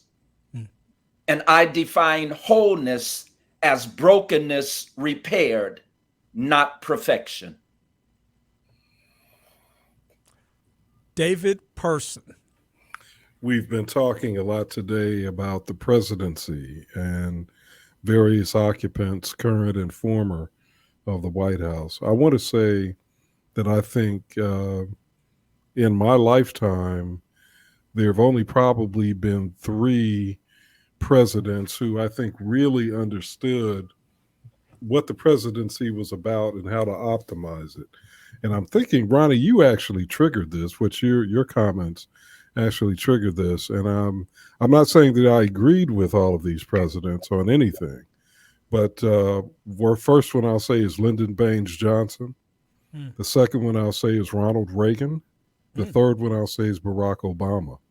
And I think they all really understood the power and the opportunity, the limitations, what they could do to maximize that opportunity, and consequently what they did with it.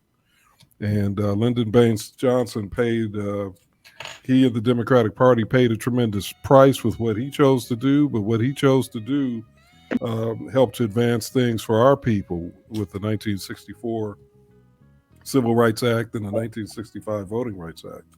Ronald Reagan, with whom I disagreed profoundly about just about everything, if not everything, nonetheless understood, as I think Ronnie was suggesting, that the presidency is largely a symbolic position. I mean, it has some powers, but ultimately the president is subject to what Congress does.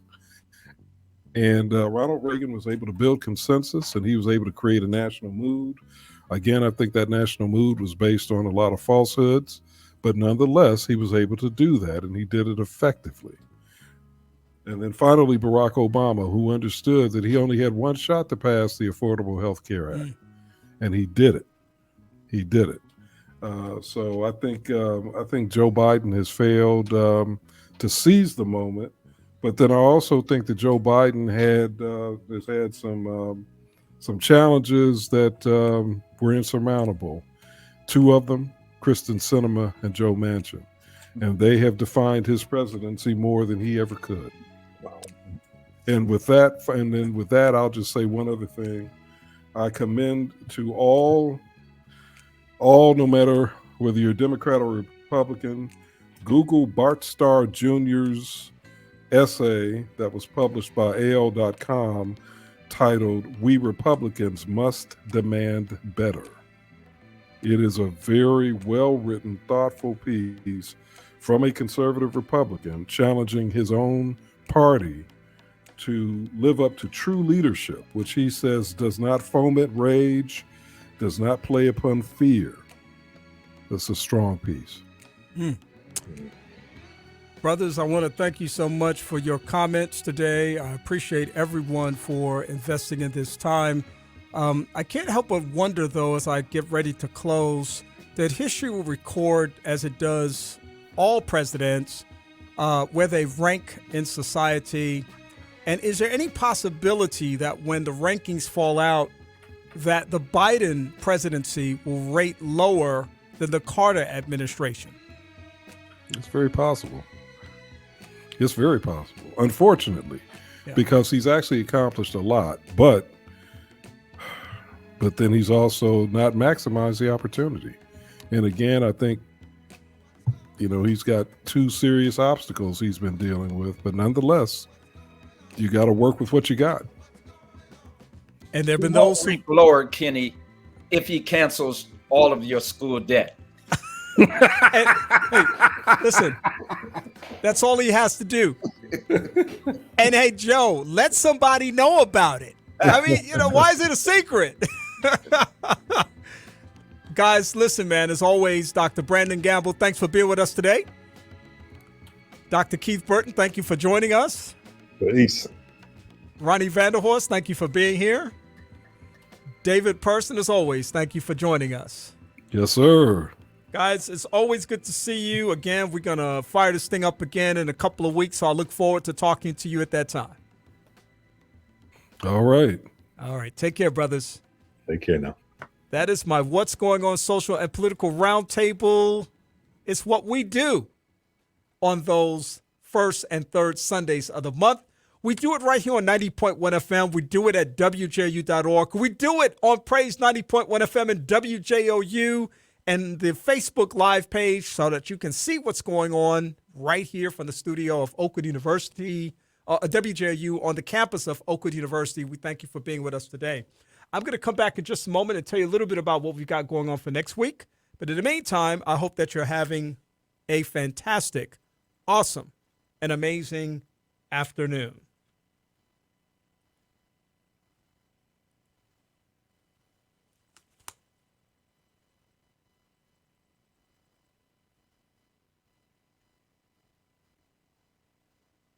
Transforming lives. Transforming lives. You're listening to Second Chance with Kenneth Anderson.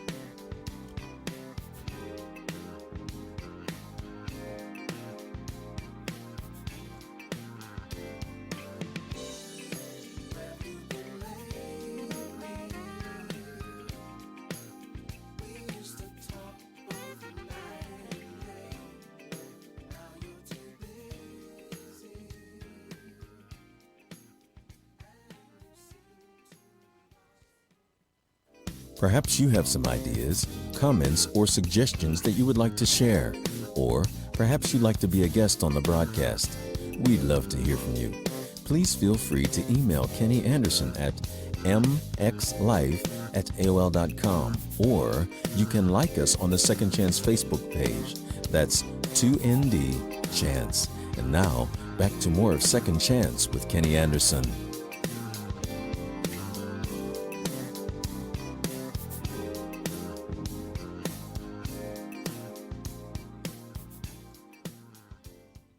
I want to thank you for joining me for my What's Going On Social and Political Roundtable discussion. We're always so honored on the first and third Sundays of the month to be able to have deep dialogue and conversation about a variety of things that we know that you're interested in. On next week, we'll be having some more conversations around national mental health, as well as, last month was National Mental Health Awareness Month, but around the conversation of mental health and mental wellness, but also a continuing conversation about National Men's Health Month and some of the things that we want to keep in mind. And we hope that you'll join us at that time at 2 o'clock p.m. Central Standard Time right here at 90.1 FM, Praise 90.1 FM, on the radio, WJU.org, on the internet, as well as Facebook Live, Praise 90.1 FM, as well as the YouTube page. And, of course, we always post it on the Second Chance page as well. In the meantime, I hope that you all have a great rest of the week. Remember, as always, knowledge is indeed better than riches. And we'll talk to you again soon. Have a great day. Thank you for tuning in to Second Chance. We hope that the information that was shared has been a blessing to you and that your life will be enriched as a result of it. We'd love to hear from you. So please send your email comments to Kenneth Anderson at mxlife@aol.com. That's mxlife@aol.com. And check out our Facebook page, 2ND Chance. That's 2ND Chance. In the meantime, have a great week, and we'll talk to you again next week. Good day.